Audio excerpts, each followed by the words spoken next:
All right, welcome everyone to this AI ethics seminar with Henrik Skaug Saetra from Østfold University College, where he's at the Faculty of Computer Science, Engineering, and Economics.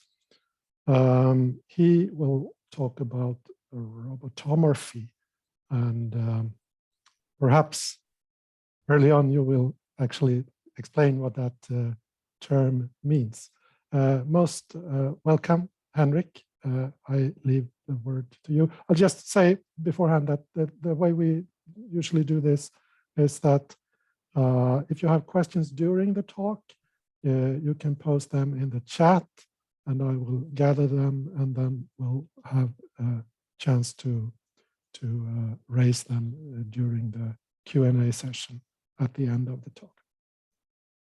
But all right, Perfect. Without further ado, Henrik. Thank you very much. I'll try sharing my screen first. Could you give me a heads up if this is working? It is. Perfect. Thank you. First of all, thank you, Olle, for having me here and for inviting me to hold this talk. I'll be talking about robotomorphy today, and I will provide the kind of background for that term, which is a new term that I use. And I will go through some of the key considerations that are presented in this paper. That is a relatively new paper. It'll be, I'll soon show you what the main ingredients are. I'm an associate professor in political science, and that kind of strayed into the world of technology and big data and AI and social robotics. So that's kind of where I ended up from a very different stance, but it's a very enjoyable field that I love working in. As you see, this imagery of robots in themselves is kind of controversial. And I don't know how many of you have seen this kind of Not My Robot account on Twitter, for example, that are kind of focused on highlighting the poor imagery of robots. I like that initiative and that kind of focus on how we should depict robots. But this is a context in which I think this works, and we'll see why in not too long, I think. So it's an article in AI and Ethics, the relatively new journal. It's an opinion paper, so there aren't a lot of hard quantitative science based on this. It's a philosophical and ethical paper. First, I'll explain what is this term? What am I talking about? Machines as mirrors is the next. And I say that kind of metaphors matter. How we portray things that are supposed to be like human beings, that matters to how we kind of perceive ourselves. That's kind of the key idea here. And then I go on to robots as ideals and benchmarks. And then I talk about recursive mirroring, which is something that is special for robotomorphy. And then I proceed to some of the concluding thoughts. There is a green line around your image, Olle. Are everyone else seeing Olle or me? I'm not sure. You can just write in the chat if you didn't see me. I see you, Henrik. Okay, perfect. Then I think everything is good. So this is kind of structured around the paper. So it's a brief presentation of the paper, which in turn is a presentation of how I have used these terms consecutively in different papers since 2018. And one of the key ideas is that when robots become the blueprint for humanity, they simultaneously become benchmarks and ideals to live up to. So these are quotes from the paper, a lot of them. And I said, suddenly the things we make are no longer representations of ourselves, but we of them. And that is one of kind of the key insights that I try to develop in this paper, that we kind of end up in a situation in which we imitate and strive to be more like robots inadvertently, instead of we using robots to understand ourselves. There are three concepts of importance here, and anthropomorphy is one that I'm sure most of you are very familiar with. Radomorphy, not that much perhaps, and robotomorphy is my term. So you'll see this quote from Ben Jonson. It says about neologisms that a man coins not a new word without some peril.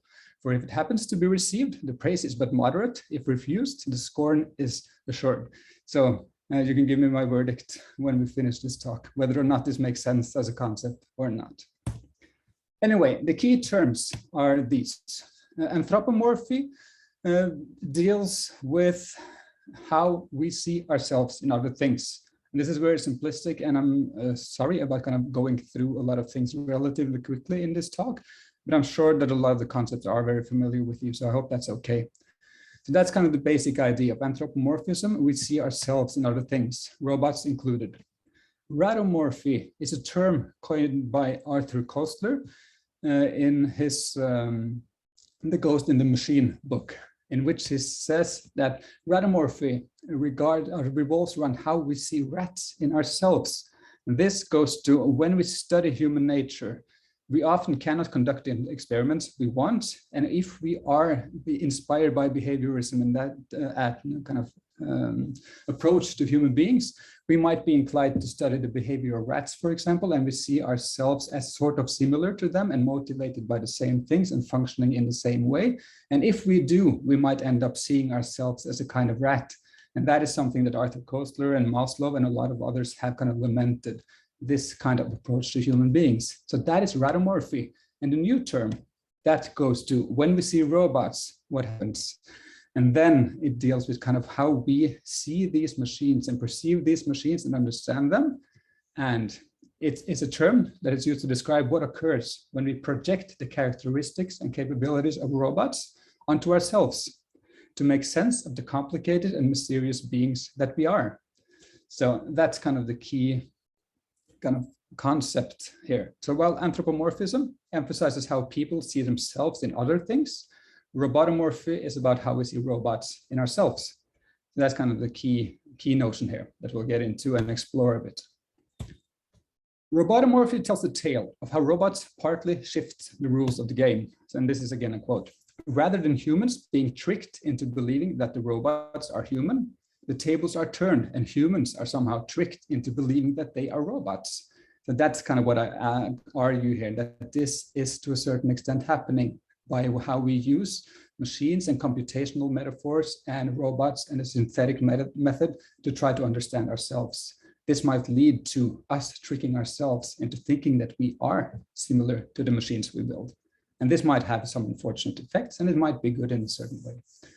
But I think the term is useful for two things. It can be used to analyze and understand the interaction between particular individuals and robots. So human-robot interaction, I think this is a term that can be useful in terms of understanding that sort of interaction. And perhaps more importantly, or more interestingly, it's a concept that can be used to kind of understand and analyze the long-term shifts in human self-perception, how we perceive ourselves and what we are. I think it's useful for both of those, and you might disagree, and I'm happy with that. That's fine. So machines as mirrors, and I said that metaphors matter. I said that it's not kind of, it matters what kind of metaphors we use, and I'll get into that now, how we use this. This background might be familiar to some, at least those that like political philosophy and history. It's Thomas Hobbes' Leviathan. It's the frontispiece from that book from 1651. He writes, "Foreseeing life is but a motion of limbs, the beginning whereof is in some principal part within. Why may we not say that all automata, engines that move themselves by springs and wheels, as doth a watch, have an artificial life?" Goes on to say, "For what is the heart but a spring, and the nerves but so many strings, and the joints but so many wheels?" And he goes on to develop this mechanistic metaphor of what kind of life is. And it says that these are similar to us. Human beings is in essence the same as these kinds of automata that are moved by this kind of deterministic and mechanistic view of existence of human beings. In contradiction to some of his contemporaries, he goes further and says that even the mind is understandable through the mechanistic approach to human beings. So not just the body, and where we have the dualism of Descartes, but also the mind. So he goes kind of full out on this kind of mechanistic way of seeing it. And that's been a popular approach ever since. And now we have the new mechanists. And I relate this kind of to neuro-reductionism in the terms that kind of everything is understandable from the key building blocks, and kind of how we kind of put this together and understand everything. There is no need for understanding necessarily emergence or holism or using these different approaches. And it might be good, but I say that we don't really fully comprehend human cognition, for example, or human experience as of yet. And since we don't, this kind of approach and saying that we kind of understand ourselves through the mechanisms, through the robots we make, might lead to some kind of unfortunate misunderstandings. And I also said that metaphors matter. What kind of metaphor we use for saying what a human is like matters, because it kind of favors a reductionist approach in ontology and philosophy of science. It determines what is important and what is not important in terms of facts, approaches, observations. It determines which theories are accepted and seen as most relevant. And I say it influences power relations between individuals and groups, how we understand human beings and how we conceptualize human beings, and how we thus make robots and portray these as representations of human beings. One particular metaphor, or one particular example of how it's used, is the computational theory of mind, which is kind of from the Plato, the Stanford Encyclopedia of Philosophy, states that kind of advances in computing raise the prospect that the mind itself is a computational system, a position known as the computational theory of mind. It's a widespread notion. It's a very kind of, it's broadly accepted and broadly used, but also now increasingly controversial way of kind of portraying the mind. And I say that there are a range of problems associated with this use of metaphors. First of all, I say that non-experts will suddenly go around thinking that they understand how the mind works and that they have a sort of a computer in their heads without really gaining any real understanding of how the human mind really works. I think that's part of the problem. But a different problem, I say, is that models and theories also guide and restrict the experts themselves. This leads us into kind of these kinds of metaphors guide research. It guides what we consider legitimate approaches to humanity, to the mind, to those kinds of questions. And that is potentially a problem as well. Because I say that even to experts, the workings of the mind is still partly mysterious. Can't really figure this out fully in order to kind of make a machine that objectively mimics the human mind, for example. So until we do, this is kind of a potentially flawed approach. But that's machines, or that's kind of the computational metaphor and the machine and computation. But I call it robotomorphy, right? And not computeromorphy. So this is kind of something different because Pepper here, for example, has a body. And that's kind of one aspect that significantly distinguishes certain machines and computers from robots. They are more similar to human beings because they have body, they are embodied, and that is portrayed as a significant aspect of what it means to be human by many researchers. I will return to Damasio, for example, who thinks that emotions and what we feel and the somatic aspect of being human drastically influences rationality and how we reason and how we feel and how we make decisions, for example. So just a pure rationality computer is not really likable or is similar to a human being, according to some. And this would be kind of the nightmare of some robot ethicists concerned with imagery. But it's kind of the idea that kind of computers are not really robots. And robots have a particular advantage in allowing us to model more than human cognition in isolation. Because being human is about experiencing as well what we feel, what we perceive, how we see the world around us. And this sort of reflexivity is important, I argue. And it's a characteristic of kind of not being pure sense and calculation, but also situated beings, bodily and socially. And these aspects are increasingly being modeled or attempted model into robots. And that is important. But what I say is kind of, if we accept the robot as an image of ourselves, we become little more than conditioned reflex automata. And that's the term that Koester used again for kind of what we see ourselves as if we see ourselves as rats. And this is partially accepted by the new mechanists, directly or indirectly, continuing the lineage of Hobbes that we saw just now. And this approach, again, lays the ground for a revival of radical behaviorism, is my argument. It might not be true, but I think there is a danger that this kind of thinking about humans and about how we work and how we function might lead us further down that road, which is also kind of a phenomenon that Koester was very concerned about. And this goes back to Skinner and his ideas, and these are very old debates related to positivism, empiricism, inductivism, and behavior and objectivity. All these concepts are important here. And we see, for example, Zuboff writing about surveillance capitalism, she also takes this kind of approach to kind of, this is a truly revival of the behaviorist agenda of how we can kind of fully understand humans by how they behave and subsequently kind of form and shape their behavior in order to achieve various goals. It might be their own improvement or it might be a corporation's goals. But this is kind of the general approach. And that's then the radical behavioralism is then that kind of the meanings people attach to their actions and to other objects play no part in determining what they do. That is kind of the radical approach to behaviorism. And I think that we're seeing a sort of a revival of this approach in much of the robot ethics literature, which I find fascinating, but also potentially troubling. And John Danaher is one of kind of my favorites and one of the ones I read most assiduously when I got into this field. And I really, really appreciate his work. And I think he might think that I really misrepresent his work a lot. But he's written articles such as this one, for example, where it said that welcoming robots into the moral circle, where we kind of consider robots recipients of rights, of being capable of morality in a certain sense. And that is a defense of ethical behaviorism.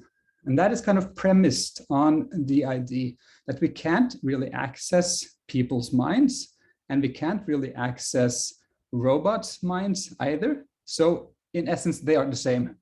And that is kind of the conclusion that some might jump to in this respect. And it's interesting to see kind of all these debates in robot ethics about, can a robot be a friend? Can a robot be a colleague? Can a robot love? They are all kind of promoting this idea that friendship is what you do, love is what you do, and that being a colleague is what you do, because those are the characteristics of these phenomena that are comparable between humans and machines. And since they are evaluating whether or not a robot can be a friend, some of these efforts tend to reduce these human complex phenomena to phenomena that are compatible with the capabilities of a robot. And I think that is deeply problematic in terms of being anemic or creating anemic versions of deeply complex human phenomena. But I agree, we have no access to cognitive phenomena inside people's heads. But I don't really agree that this means that the behaviorist approach is the only one or the correct one. So I think there's kind of, in essence, we have to at least consider both phenomenology, for example, and behaviors. We have to keep multiple perspectives in mind. So robotomorphy is similar to radomorphy in that it might engender a situation in which we seek to explain all human phenomena through mechanisms we can build into our robots. Or there are at least hypothetically implementable into robots. So that's kind of the second function of this term, is how we can kind of use this term to see how does our creation of robots and how we use robots, how does that affect social constructs, such as love, for example, such as friendship, such as our understanding of these deeply social relations. I said that how we use robots, how we create robots, how we discuss robots and their similarity with us has a clear effect on human social constructs. And that's an interesting aspect for me to deal with. Antonio Damasio, I mentioned him earlier, he has written extensively on emotion and human decision-making, right? And he once said that AI and robots might never kind of challenge or rival humans in terms of their cognitive functioning or kind of their decision-making processes. But more recently, he has, anyway, kind of agreed that, well, if we make robots with a kind of emotional system, homeostasis, for example, if we make robots that have a real possibility of something akin to death and experiencing these kinds of things, then he says in his most recent work, they are similar to humans in a certain way. They can be seen as potentially what we use to understand human beings. So there has been a lot of kind of movement towards that, I believe, at least. Maslow also said that humans has for a long time been misunderstood because scientists have studied other animals and used this finding to draw conclusions about humans. But he says that kind of humans are different. He doesn't say that they're different from robots. I say we are different from robots. He said that we are different from rats and other animals. in terms that our cognitive functioning is more advanced and sort of different, and also that they are primarily motivated by different sort of needs and not sort of physiological needs, for example, but higher needs. So these are the kinds of aspects that Koestler and Maslow both agree on, that robotomorphy is unfortunate, and I translate this or transfer it to the context of robots. My argument is that neither approach, behaviorism or phenomenology, for example, is completely wrong, but neither is one of these approaches sufficient. So we kind of need both. Both experience and behavior matters, I think, and robotomorphy might entail the danger of us losing sight of important aspects of what it means to be human. So that's kind of one of the key concerns for me. The next section regards kind of how we use robots and machinery in general, because there is an overlap between the computational metaphor and the use of machines and computers and the use of robots. And that's kind of something I discussed throughout the article and explain how robots are different, but it's also a great overlap between these two discussions. If you look at chess, for example, I don't know how many are interested in chess or have been following chess for the last 10, 20 years. But there's been a great shift in kind of how chess is both played and commented on and how we approach the game of chess. And I say in the article that the human champions of chess, they still compete, right? But they compete for second place now. They compete for the position of being the best human. They no longer compete for being the best, right? Because the best is Stockfish or Alpha Zero. And while they play their games, everyone, the experts on TV, for example, they are most concerned about how Stockfish and Alpha Zero evaluates the moves of these human players, right? It didn't used to be that way. And it's gone rather quickly that we kind of have shifted and changed this kind of what is the ideal in terms of, for example, playing chess, and the creative and kind of unorthodox and crazy kind of chess player or Go player, which I play more than chess. It's been a shift there that I think is really interesting. And that relates to the idea that machines are more rational. And I agree on that in the sense that where rationality is defined as something that machines can be. And that's kind of the disclaimer that should be accompanied through with every kind of exposition of can a robot be a friend? Then you might answer, yes, it can, if we define friendship in a way that satisfies the capability of robots. And that goes for most of the things here in this article. But machines are more rational in a certain sense, an embodiment, I say, of the Enlightenment logic, Western science. And humans are in this respect deeply flawed. If this is the ideal Enlightenment logic in Western science, humans are really flawed. We are irrational and we are helpless, and we are urged to aspire to the rules and performance of computational science. So robots become our ideals. And that's why I say this is kind of an unfortunate turn of events, because this is the kind of, we're not really longer building robots that are supposed to aspire to humans, but it's kind of turned and flipped in a sense. And it's not really full out now, but it's to a certain degree. This is one book that's really interesting in order to kind of to highlight this idea of what it's like. It's Christian and Griffiths, The Algorithms to Live By. And they state with some enthusiasm that the computational metaphor can utterly change the way we think about human rationality. And they say this in a good way. They don't use it as a warning, but as kind of a guide to making better decisions and making better choices. Their basic idea is that by taking inspiration from modern algorithms, those used to beat us in chess and StarCraft and Go and those kinds of games, we might do better by simply relying on the faulty and irrational instinctive human decision-making processes. So we are kind of demeaning or downplaying the human decision-making processes that are very different from the pure rationality of computers when we compare these ways of thinking. So the machine becomes the ideal. This sort of rationality becomes the ideal. And like wayward and primitive robots, humans must be shepherded, controlled, nudged, and prodded onto better paths, right? Because we make such foolish choices. And these are the paths determined by those with unsolid rationality and computational superior capabilities. So this is kind of my statement in the article, that I think that this is what's occurring to a certain degree. And I don't know how many of you recognize this kind of imagery is not directly from the book, but this is the Sunstein and Thaler's nudge book, right? How we nudge people into better decision-making because people make bad decisions, right? If we have full knowledge and perfect rationality, we might improve their decisions. We might nudge them into better ways and better actions. And this has gotten kind of a lot of fuel to that fire through big data and AI, and through kind of using AI and the data we have on people and people in groups in order to make people make better decisions. But that's kind of premised on the idea that someone else can objectively say what is a good decision and these kinds of things, right?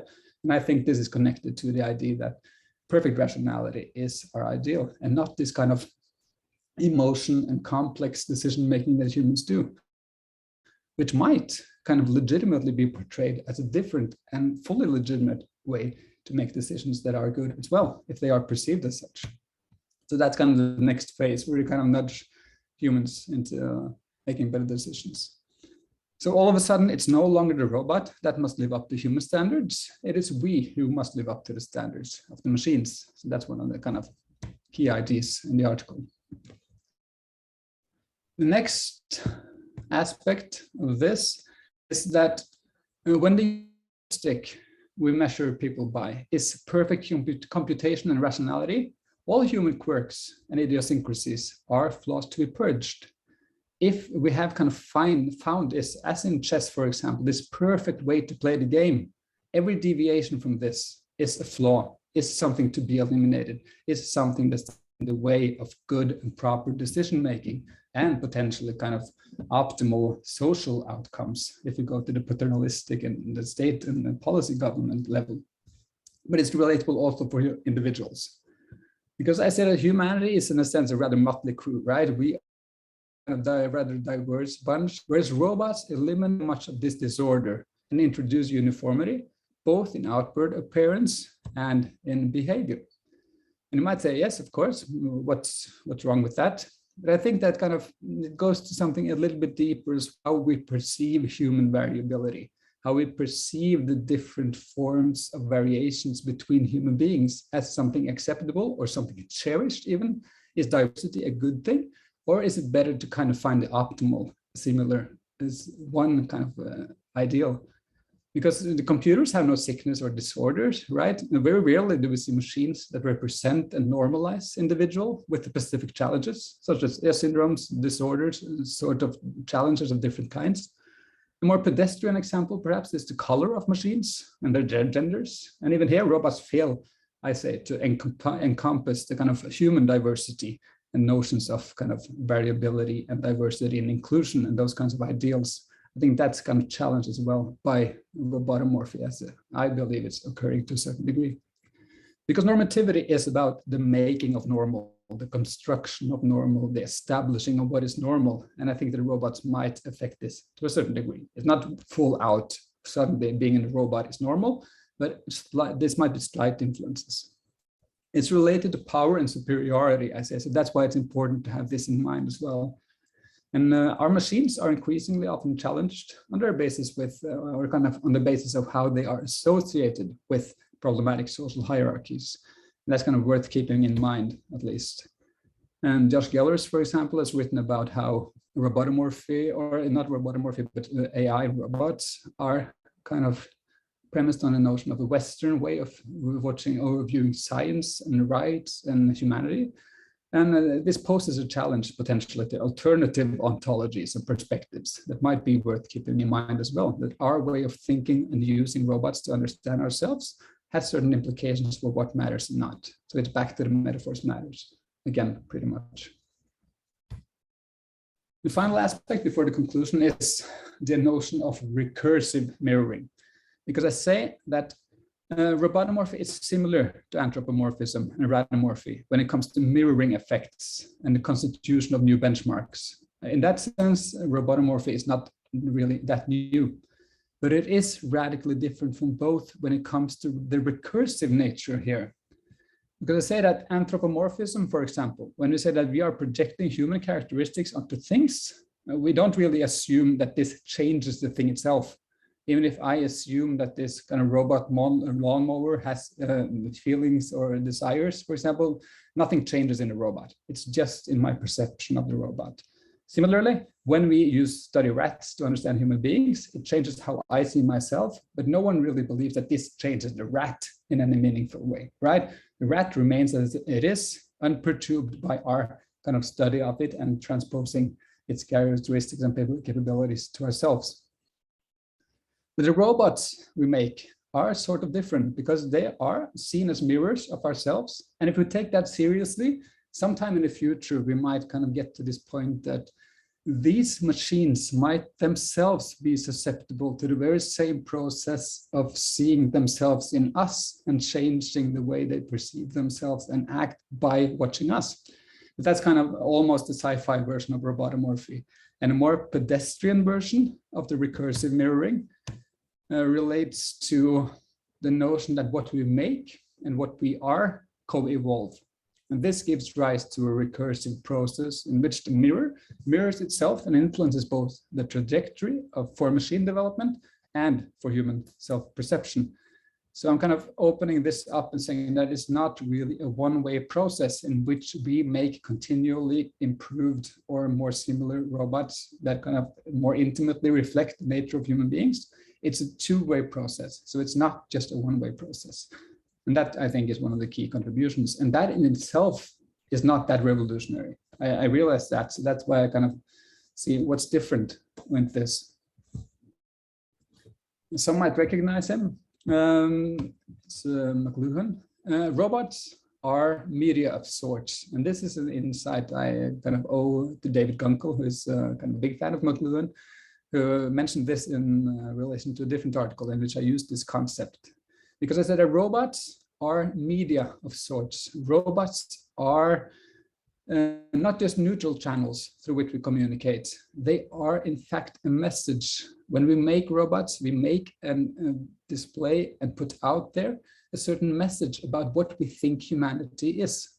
Not what we know humanity is, because we don't fully know what humanity is right now. So we are projecting some kind of image of ourselves, some kind of hypothetical or likely version of what humans are. And so robots are messages. If we start seeing robots as messages, this relates kind of very nicely with this kind of media theory. So I propose that robots, they are not autonomous beings that influence us, or robots have effects on us, but they are really the creations of humans that communicate something of fundamental importance, really, because they communicate how we grapple with understanding ourselves. That's what robots are, in a sense, at least many of them, not all of them. Some robot lawnmowers are not really kind of an attempt to fully and perfectly model a human being, but others are, other robots are, because the synthetic method, which I get back to shortly, that's kind of premised on the idea that we make robots as like human, as similar to humans as possible in order to learn something about humans. And with regards to McLuhan again, we see that kind of the notion that we become what we behold, that we shape our tools, which in turn shape us, that kind of nicely captured the recursive nature, at least, of robotomorphy.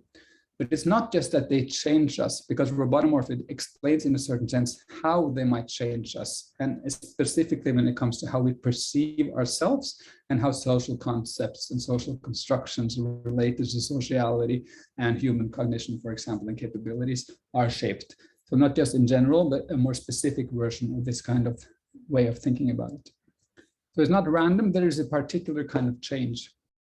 And one interesting aspect in this regard is that if robots are messages, if robots are kind of their designer's message about what a human being might be, then I say that these might in fact be self-fulfilling prophecies, because there is no disconnect between the world of science and the sending of this message and what that message does to us, and how that message influences and changes what it supposedly says something about. That's the recursive nature here. So I say that the synthetic method, that goes to kind of making robots modeled on how we believe humans function in order to learn something about human beings and in order to make more effective and human-like robots, right? So that's one approach to robotics that's very useful in many ways, but it might also lead to the creation of self-fulfilling prophecies, is what I say. At least in all those instances when there is no objective evidence to be found regarding, for example, whether or not the models created represent real aspects of humanity. In terms of our skeleton, for example, it might be justifiable to claim that this is a kind of true imitation or faithful imitation of what we find in human beings.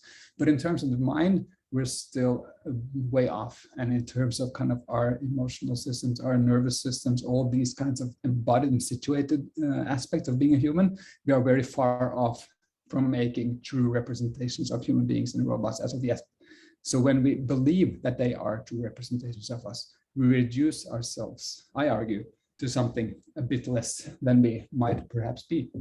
And I know that most scientists know this, right? But even if they know this, and even if they write this in a disclaimer in an article, for example, the message is kind of still out there, and this kind of perception might still be disseminated by that kind of work. So it's not that I say that all of the robotics designers are unaware of the fact that they are making a reductionist model of humanity. It's that even if they know this, it might have consequences like this. So I say that the robotomorphy shows that when we make such models, we change how people perceive themselves, and thus how they will act in accordance with the new self-perception, and thus potentially validate models and hypotheses that are no more true than other alternatives, potentially. So that's one of the potential implications of this. I'm ahead of time, and that's usually a good thing, I think. So let's go to the just concluding thoughts. We're going to summarize some of the key aspects of this. Much of robotics have perhaps been seen as we have kind of this human baseline, and we are making robots that are increasingly similar to human beings, that are kind of closing the gap, so to speak. What I say that is when we get to robotomorphy, we are in fact talking about some form of potential convergence in which we make machines that are more like us, which in turn changes us a little bit. Not necessarily kind of physically or biologically, but how we act and behave and perceive ourselves. And this has real consequences, both for individuals and for social constructs and for society in general, I say. And this goes into kind of this cycle of kind of making ever more faithful representations of human beings, which then in turn change us again. So I think this is kind of the recursive nature I'm discussing, in which I say that this kind of convergence might lead to robots becoming eventually very like human beings, but this might be a different kind of human beings that we started out with. And if you accept that, that's kind of an interesting insight, at least, an interesting thing to keep in mind. Much work in computer science, AI and robotics can, in fact, be seen as a method to understand and reproduce how humans are kind of assembled, in quotation marks, and how we function. And this has arguably made progress on understanding a wide range of phenomena related to human physiology and psychology. And I accept this. I think this is a good thing. I think this is a worthwhile endeavor. I think it's an important endeavor. I think this is something we should strive to do and keep on doing. I just think we have to keep in mind that there are also potentially negative effects, and that there is a dynamic here that is quite interesting. That when we make new machines, when we make new systems, when we make robots, it's not just that we make them and change them. This has effects on us as well. And in terms of human-robot interaction, for example, this is kind of obvious, because if the robots change us, then this dynamic must be taken into account when we kind of make machines or try to figure out what effective human-robot interaction is, for example. Because it's not just that we can take humans today and make a robot pretty similar to them and see how and kind of expect this to work flawlessly, because this machine will change a human being as well. So we have to kind of keep that dynamic in mind if it is accepted as potentially important aspect of it. And this is just my argument. But robotomorphy provides then a warning against believing that the insight gained through the use of the synthetic method represents the true nature of humanity. So that's kind of just keeping that in mind, that what we make is not just kind of some objective or disconnected version of human beings, but it's something that's put out there and that interacts with human beings and changes human beings, and has this kind of dynamic effects.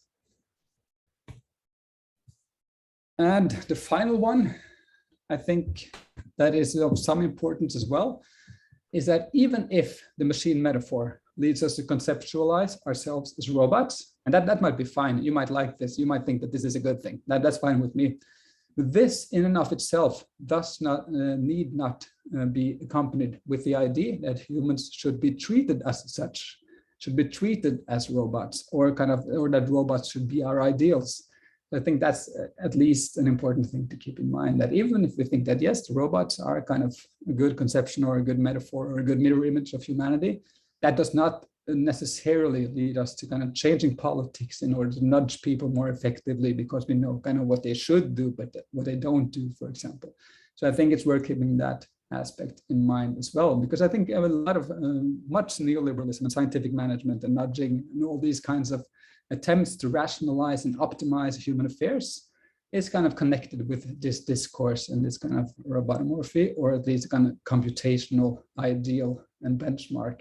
And I think we need not accept it. We might accept it as kind of a useful model or a model of instrumental use for understanding ourselves, but it's not necessarily a normative model that should be used to kind of influence or shape how we deal with politics and the normative aspects of being human.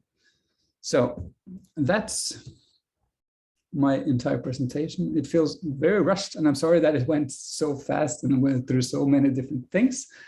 But yeah, that's it. That's the concept of robotomorphy as I understand it and as I have tried to present it in this article.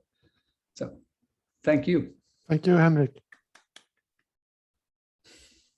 Very interesting and partly a provocative presentation. We do have some questions in the chat. I think that Nabil had something to ask about. Do you want to pose it orally, Nabil?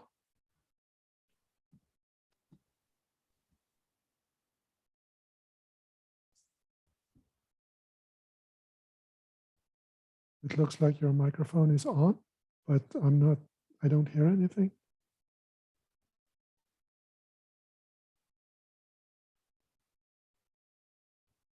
No sound. Okay, maybe while you get that in order, we move on to Jack Esselink has a question. Yes. Yes, good afternoon. Thank you, Henrik, for this great talk. And I have a question. I read about this phenomenon which is called snapshot dysmorphia. And this is, let's say, someone who wants to take plastic surgery and they want to look like their image on Snapchat when the filter is applied. Would you say this is also a phenomenon which is robotomorphy, or would you classify this as something different? That's a great question. I think I'd kind of classify it as something slightly different, because I think this would, if in order for this to be robotomorphy, I think it would relate to how we kind of make machines that look a particular way, and that how that kind of influences how we see ourselves and what we see as ideals.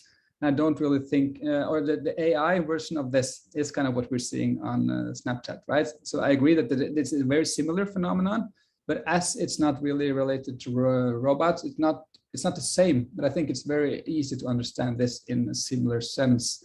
And that also highlights the kind of difficulty of kind of separating the computational and the kind of the machine and the robot in this kind of these dynamics, because they are very similar. Is this different because it's disembodied rather where robotics is embodied? Would you say that would make a difference? Yeah, I think that makes a difference, because in terms of being embodied, they are something physically out there interacting with us in a different way, while this is just kind of an overlay over ourselves that is kind of artificially created, which is something different, but it's clearly related, of course. So I think it's a very interesting question, but I wouldn't necessarily claim this to be kind of something that I explained with my kind of term. No, but it's very interesting. Thank you. Thanks for your answer. Thank you. So since Nabil had trouble with sound transmission or microphone, let me read out one of his questions from the chat. So Henrik, could you explain more about that we don't know what humanity really is. And he goes on. I think we are in a developed age of mankind and scientific development where humanity is very well understood all over the world. Yeah, and I think that is I think that is an idea that is shared between many, but I don't really accept it, because since Thomas Hobbes, people or since ancient Greece, people have been kind of delving into what is human nature, for example, what is the human, how does the human function, for example. And yes, we have made a lot of progress in these kinds of things. But if you look at kind of the neuropsychology and neuropolitics, neurosociology, all these kinds of different attempts to kind of use our kind of the forefront of our kind of scientific knowledge of what a human is and how a human functions and how a mind kind of, or how consciousness emerges, these kinds of things, I think we're still very far way off from being able to explain all these phenomena scientifically in terms of these kinds of reductionist approaches to human beings. So I think that's, I think that in theory, I agree with the fact that if we had perfect knowledge of all these kinds of, or this basic sciences related to neurosciences might be kind of one idea. And I think it might be possible to understand human beings, but I think we are very far way off there. So I think we're still in a situation in which we need kind of a methodological and disciplinary pluralism in order to kind of use the best tools available to us in order to understand individual behavior or group behavior or social behavior at higher levels, because we are not yet at the level where we can use, for example, neuroscience to explain what happens at large scales in elections in America, for example. So that's what I'm getting at. I think we have a long way to go before we fully understand human consciousness and the human mind and human cognitive capabilities. So then at least that's my kind of argument. I think, I mean, there are legitimately different perspectives you can have on this question. What is a human? Do we have further questions or comments? Sarah? Yes, thank you for a very interesting, provocative talk. So I have a question, and that is, did you do studies of actual robots yourself, or is this, or what is your, when you describe these robots, which robot are you referring to? Yeah, and that's a great question. And that's kind of why this is published as an opinion piece and why I started with that. This is kind of a potential problem and not a scientifically established problem on the basis of putting humans with particular robots and seeing how humans are changed by these particular robots. So I hope I'm quite honest about this being a kind of a hypothetical phenomenon that I think might be happening. And I think this is happening. I think this is interesting in terms of potential future robots. And that's what I'm talking about as well, right? So it's not just about kind of Pepper does this and that, and Pepper is similar enough, or the new kinds of robots are more problematic. So that is kind of obviously an area that must be kind of developed by others or by me in order to kind of make sense of whether or not this is a real and problematic phenomenon. So I think I'm mainly raising the potential or the possibility of this occurring, and kind of expect both me and others to kind of either discredit or confirm parts of it and nuance parts of it. Okay, so this is, so actually your perspective is maybe more related to the science fiction robots than to the actual robots out there, or where do you position yourself? Yeah. I don't really think so, because I think if you take the science fiction robots that are pretty much kind of artificial general intelligence and are extremely sophisticated, yes, that would be kind of a further problem. But I'm saying that we have these kinds of issues also with kind of in terms of chess, kind of playing AI, for example, and all these kinds of present technologies as well. So I don't really think it's only relatable to those kinds of things. And I think issues of normativity, for example, and color and shape and disorder and variability, all those things are perhaps more pressing right now in the current state of robotics than in the future, where we have a diverse set of very human-like robots, for example. So I don't intend to kind of only talk about the science fiction setting. I say that these kinds of ideal and computational metaphor and how we use this kind of rationality as an ideal, I think that applies now as well. So it's part of both. Yeah, that's good. I actually have some more questions if I could continue. So I've been studying some robots in different contexts, and I would say, to me, robots are very much fragile and they do make mistakes, and it's they really affect us in many ways and are not role models often. I would say kind of the opposite. Also, I've been studying Pepper, for example. So anyway, I was also since you talk about this comparing people to robots, I think it's, if maybe you're already familiar with Lucy Suchman and Kathleen Richardson, their research, because they're also into this, and the danger actually of comparing people with robots, and especially, so Kathleen Richardson is talking about like in prostitution, and where you start to compare and you treat people as goods basically, and things like that. So that this comparison is quite problematic, or like when we reduce ourselves like our human beings. So yes. Yeah. I think that's very interesting. And my previous article was called "Loving Robots, Changing Love," and that goes to kind of love robots and how we use robots in relationships. And that's kind of built on those kinds of research, and that's also the concept in which robotomorphy was further developed because of just these kinds of aspects. So that's very interesting, and I'll check their work more thoroughly, but it's very relevant. Thank you. Jack had a question, but it seemed like he was in a rush and had to go. But the question is interesting. What about self-driving car? Would that raise the bar for us human drivers in the future? Yes, I think obviously it will. I think we might easily, and many have written about this, that we might easily come to a situation in which, in order to get kind of a reasonable quotation on your insurance, for example, you're not allowed to drive yourself, if we get to the situation in which self-driving cars are far more proficient and far less likely to kind of get into accidents than human beings, for example. So I think that will obviously change kind of our standards and our bar for what being a good driver means, for example. But that's kind of also science fiction right now, right? Because they're not really comparable to human drivers in general sense as of yet. But yes, they might become, and if they do, I think that will certainly change how we kind of evaluate human drivers as well. And I think it might reasonably expected to be kind of forbidden to drive your cars manually if we get automated autonomous vehicles that are part.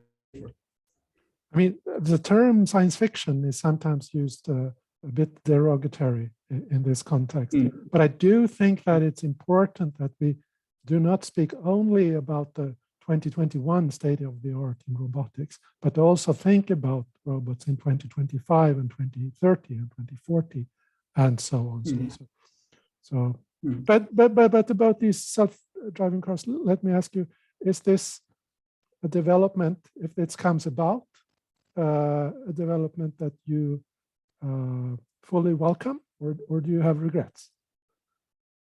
I think that is a fully welcomed change, if so. And I think that might not really change or it might change kind of how we feel about ourselves as masters of driving. For example, we might lose that position just as we lost the position as masters of chess, or kind of the last stronghold of humanity in chess and Go and StarCraft, and eventually in driving, for example. So that might do something with kind of self-confidence and those kinds of things, but I don't think it will change how we think we function and what we think is rational to such a degree that the synthetic robots or the artificial life robots kind of do to the same extent. So I think this is a welcome change, and I think most of robotomorphy might be kind of both unavoidable and unproblematic. I'm not saying that we should not make robots, or that we should not make robots that seem similar to human beings.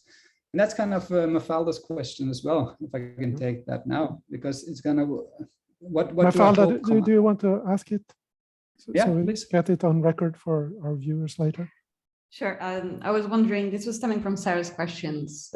So for those of us that are designing robots, how do you hope that the concept of robomorphy is useful or considered in design process? So I'm wondering about what is the impact that you're dreaming of in your concept?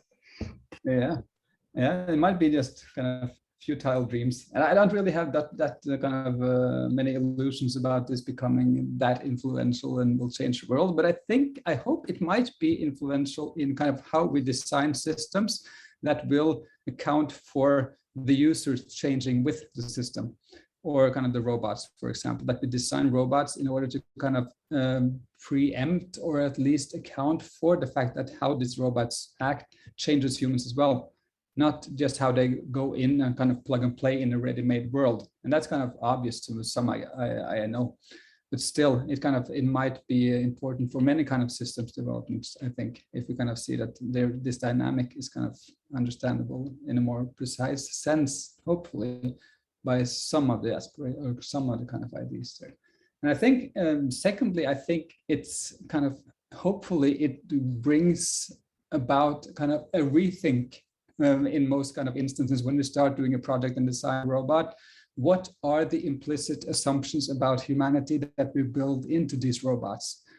So if that occurs, if that is kind of the only result kind of stemming from this kind of concept or article, that designers and creators of these kinds of robots are kind of going one extra round and saying kind of, are there any implicit assumptions about what humanity is, what rationality is, then what the role of emotions is, what kind of effects this could have? I think that would be kind of more than enough for me. So I think that's kind of one thing I would hope for, at least, kind of just highlighting and foregrounding some of these kind of implicit assumptions that go into the modeling of robots that are assumed to model human beings, because there are a lot of implicit assumptions there and some explicit. Are there any further questions or comments? Can I then take the opportunity to push back a little against the diagram you put on one of the last slides, where you have the human on top and robots slowly approaching, and with robotomorphy we would be pulled down a little bit. And yeah, this is, I mean, I think this picture is maybe true in some domains, but there are domains where the robots improve on human behavior, and I think chess is very much an example of that. And I think that while it's relevant to think about deleterious effects also in chess, you can see parts of the chess audience on the internet are only interested in this comparison with what the machine suggests, but the more sophisticated commentators, they have a much more human look at it. And I think there's no doubt at all that chess has drastically improved due to the input, due to robotomorphy, I would say. So that gives a whole different image compared to the one you drew. Definitely. And another article that I have in Ruby is called Scaffolding Human Champions, which is just about the role of AI in improving human knowledge. And when we kind of account for some sort of trickle-down effects, for example, in terms of using AI as the tutors or kind of the role models or the kind of models that do better than human beings that we can learn from and improve from, that's obviously a positive aspect of this. So I fully agree. And I got what you kind of wanted to say once you said it, because it's the convergence aspect is more important than where it is on the y-axis. And I haven't really said what the y-axis is either. So it's not necessarily that further down is a bad thing, but it's less human-like, for example. But I agree that that makes perfect sense. And I agree also that this could be very positive in a lot of respects. Very good. One last question from Tina Reeler. So I was thinking about what you said about implicit assumptions, and one of the things that the field computing, has been for a long, long time associated with masculinity, and how it favors this idealized hegemonic masculinity of being, rational, logic, and there's no emotion, there's no etc., which I really feel has been embodied in this robot that you described. And when you say like how we're human and we and us, I felt at least that it was really a masculine way of seeing robots. So what are your comments on this? I mean, I really like that you say that it's important that we kind of examine our implicit biases. So what's your comment on the gendered aspect? That's a very important aspect. But I think it's kind of it's already there in the discussion I have about normativity, I think, and what we assume to be ideals. And I think this is very problematic. And I think Donna Haraway's, for example, the Cyborg Manifesto and these kinds of things goes very well with just these kind of explanations of how the Western kind of ideal of rationality and science is a very masculine ideal that is one that is easily implemented in robots, whereas, for example, the emotional aspects and the situated and embodied kind of aspects of being human is kind of factored out and discounted because we can't really do it in robots. So I think it's very, very important. And I don't do enough justice in the article, but I would like to, and I hope I open for it and kind of state it briefly, but I think it's very important, and I agree. Thank you. We are out of time. This was a very illuminating seminar. Let's give one more round of applause for Henrik.